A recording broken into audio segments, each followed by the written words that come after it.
자유헌정 포럼 TV 시청자 여러분 안녕하십니까? 대한민국은 지금 요주경 속입니다. 국가의 상권 분립이 무너지면서 국회, 사법부, 검찰이 지륵탕 속에서 서로 핥히고 물어뜯는 아수라장이 되고 있습니다. 이 와중에 검찰청을 무력화시켰던 구자연 검찰총장 대행이 마침내 입을 열었습니다. 국회에서 벌어지는 수사 검사들에 대한 반인권적이고 모욕적인 행위를 간곡히 부탁하는 것이 내용입니다. 그러면서도 구자연 검찰 대행은 이면에서는 대장동 수사검사 9명에 대한 감찰을 실시하고 있습니다. 이런 자가 어떻게 검찰청을 리드할 수 있겠습니까? 오늘은 지금 대한민국을 어둠 속으로 몰고 가는 국민의 귀와 눈을 감추고 있는 여론조사 그 진실은 무엇인가와 함께 배신자들이 날뛰는 그 이면엔 어떤 우여곡절이 있는가에 대해서 논의해보는 시간을 갖도록 하겠습니다. 먼저 오늘 출연한 두 분을 소개하겠습니다. 경향신문 기자와 자유헌정 포럼의 대변인을 맡았던 이승구 상임이사를 소개하겠습니다. 안녕하세요. 이승구입니다. 그리고 다음은 박정희 아카데미 사무총장을 역임하면서 자유헌정 포럼의 상임이사를 맡고 있는 정성태 이사를 소개하겠습니다. 네, 장성태입니다. 반갑습니다. 장성태가 맞습니다. 죄송합니다. 장성태 사무총장님. 예. 지금 국민들 사이에 예. 국민 여론조사가 예. 큰 문제다 하는 내용이 많이 장안에 화제가 되고 예. 있습니다. 주로 여론조사가 뭐가 문제가 되고 있습니까? 예, 지금 현재 여론조사는 원천적으로 신뢰를 못 받고 있습니다. 일단 이 자료를 제공하는 게 중앙선관위입니다. 근데 중앙선관위에서는 데이터가 공교롭게 여권 친화적인 데이터를 주고 있다는 의심을 받고 있습니다. 그리고 일단 기본적으로 주요 문제점이 뭐냐면 기술적이고 구조적인 한계가 있습니다. 응답률이 낮습니다. 요새 여론조사 응답률이 심지어는 2%대, 3%대에 머물러 있습니다. 그래서 응답하지 않는 대다수의 침묵의 다수가 많은데 2%, 3% 가지고 무슨 국민의 여론을 대변한다고 할 수 있겠습니까? 네, 맞습니다. 두 번째는 여론조사의 평양성입니다. ALS 응답 때 전화 면접. ALS는 비용이 저렴합니다. 그렇지만 정치, 즉 뭐냐면 개딸이라든지 여권에 친화적인 사람들은 응답에 막 달려갑니다. 그러나 정치에 무관심한 일반 국민들은 ALS 응답에 대응을 안 하는 겁니다. 아예 안 받는 겁니다. 그러면 전화 면접을 하게 되면 이게 사실상 이 문제가 해결될 수 있는데 이들이 그렇게 하고 있지 않습니다. 그리고 유선과 무선이 있는데 무선은 과거에는 유선을 비중으로 했기 때문에 젊은 층들이 이거를 싫어했습니다. 왜냐면 다 핸드폰 갖고 다니거든요.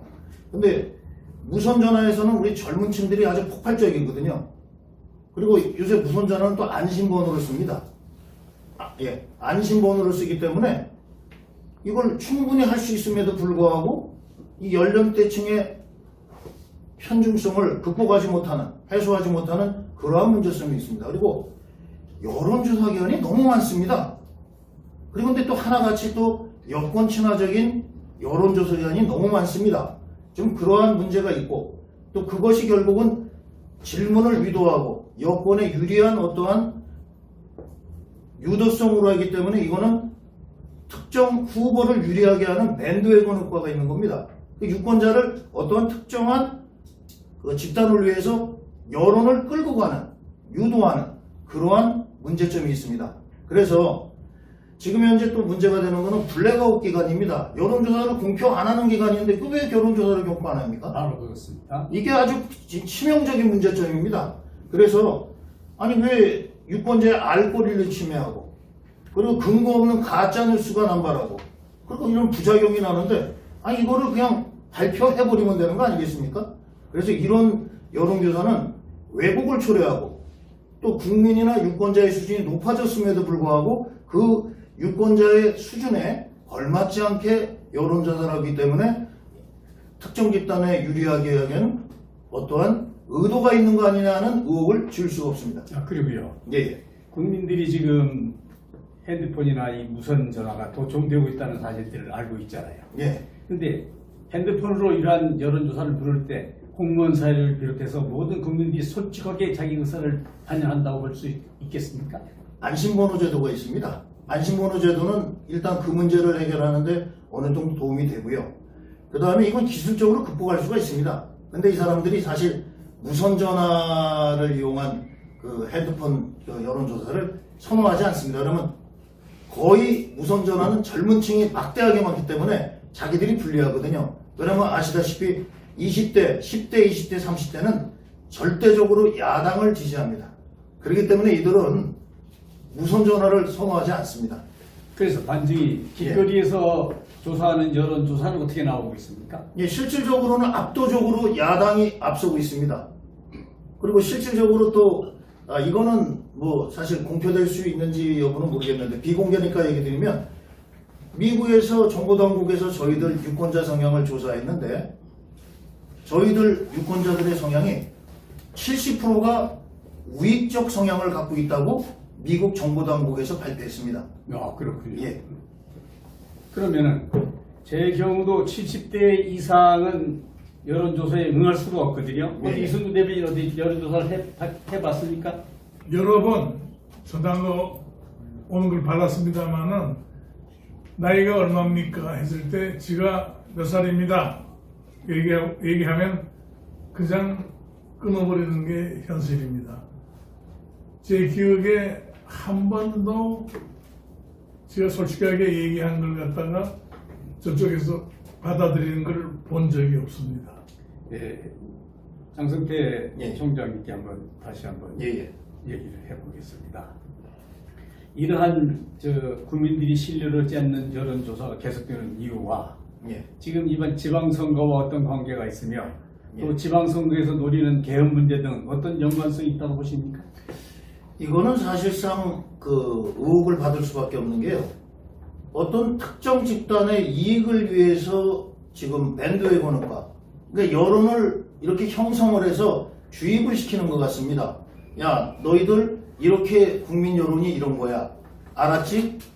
그리고 공교롭게 선거를 하면 사과가 들어가서 사과가 안 되고 호박이 돼서 나오는 결과를 저희는 보고 있습니다.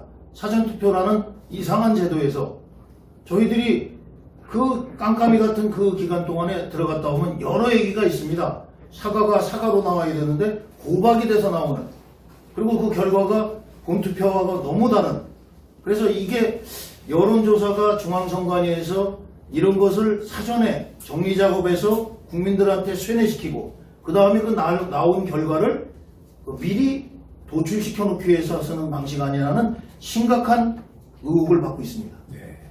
이승구 대변인께서는 어떤 생각을 갖고 계십니까? 한마디로 이해할 수 없는 변신입니다. 말씀하세요. 세계 어느 나라도 이런 조사를 우리나라처럼 중요하게 생각하고 국정을 좌지우지하는 나라가 없습니다. 맞습니다. 이런 조사는 단순히 참고 자료일 뿐입니다. 특히 우리나라 여론조사라는 것은 처음에 도입됐을 때 지금부터의 과정을 이렇게 살펴보면 처음에는 상당히 신뢰가 있었어요. 국민들이 좋아하고 도와주고 했는데 시간이 지나면서 전부 다 국민들이 외면하는 조사입니다.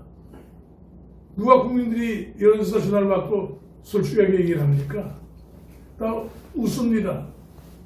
그런데도 여론조사를 관할하는 선관위원회는 여론조사에 대한 어떤 개선 방안이나 이런 걸 전혀 고려하지 않고 완전히 자기들 입맛대로, 예를 들면 정부 여당에 유리한 쪽으로만 몰고 가고 발표하는 겁니다. 이게 앞으로 이게 큰일 날 일입니다. 절대 이러면 안 됩니다. 네, 맞습니다. 네, 저도 총선에 출마하면서 여론조사 기관과 많이 접촉을 합니다. 여론조사 기관에서 비용을 달라는 대로 줄 때 그 후보를 위해서 조작하는 경우를 저도 많이 보아왔습니다. 지금 대한민국의 국민들을 또 코리게 하는 이 여론조사는 이제는 어떤 방법으로 좀 국민들이 깨우치고 또 더 이상 여론조사가 이러한 횡포를 부리지 못하도록 방안은 무엇이 좀 있겠습니까? 국민들이 깨어나야 되고 언론들이 문제점을 지적해야 됩니다. 그리고 선관위가 개선 방안을 마련하고 공부를 하고 선진국, 특히 미국 같은 데서 어떻게 이 제도를 운영하는가 하는 것 갖다가 공부를 하고 정책에 도입해야 됩니다. 제가 보기에는 선관위가 그런 노력을 전혀 하지 않습니다. 우리가 잘 아는 갤럽이라는 여론조사 기관이 있는데 이 여론조사 기관이 우리나라에 처음 들어왔을 때 미국의 갤럽과 제휴가 있고 그쪽의 모든 제도를 배웠습니다. 시간이 지나면서 이거는 완전히 떨어져 버리고 지금 미국 갤럽하고는 아무 관계가 없으면서도 한국 갤럽이라는 이름을 쓰고 있습니다. 말하자면 국민들이 다 속고 있는 거죠. 한국 갤럽이 여론조사의 신뢰성을 위해서 개선한 방안이 뭐가 있습니까? 아무것도 없습니다. 어떻게 저런 결과가 나오는지 반성하고 국민들한테 알려야 합니다. 저는 여론조사기관과 선관위원회가 정말로 정신을 차리고 나라의 장래를 위하여 우리가 어떻게 나가야 되느냐 깊이 반성해야 된다고 생각합니다. 네, 저도 언론이 중요한 몫을 담당해야 된다는데 공감합니다.